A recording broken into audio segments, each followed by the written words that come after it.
Follower भी बढ़ जाए। हेलो साथियों, नमस्कार। आज मैं दिल्ली सल्तनत काल के दूसरे वंश की चर्चा करूंगा। इससे पहले वीडियो में मैंने गुलाम वंश के बारे में चर्चा की थी। अब हमारा जो दूसरा वंश होगा वो होगा खिलजी वंश। साथियों, मैं खिलजी वंश के बारे में बात करूं तो खिलजी वंश की स्थापना एक जलाउद्दीन नामक खिलजी व्यक्ति के द्वारा की गई थी। इसने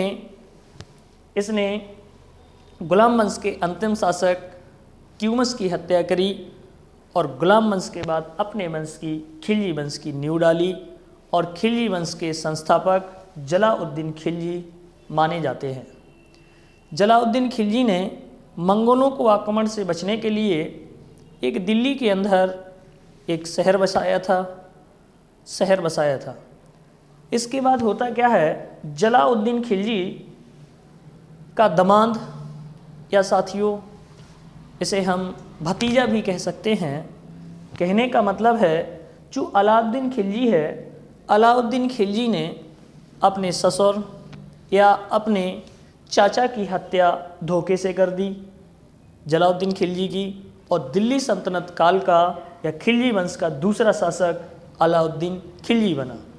और साथियों, मैं आपको बताना चाहता हूँ, अलाउद्दीन खिलजी एक निरक्षर राजा था जो पढ़ा लिखा हुआ नहीं था, और फिर भी आज समाज के अंदर इसकी नीतियाँ सबसे बेहतरीन साबित हुईं और भारत सरकार भी इसकी नीतियाँ अपनाती है।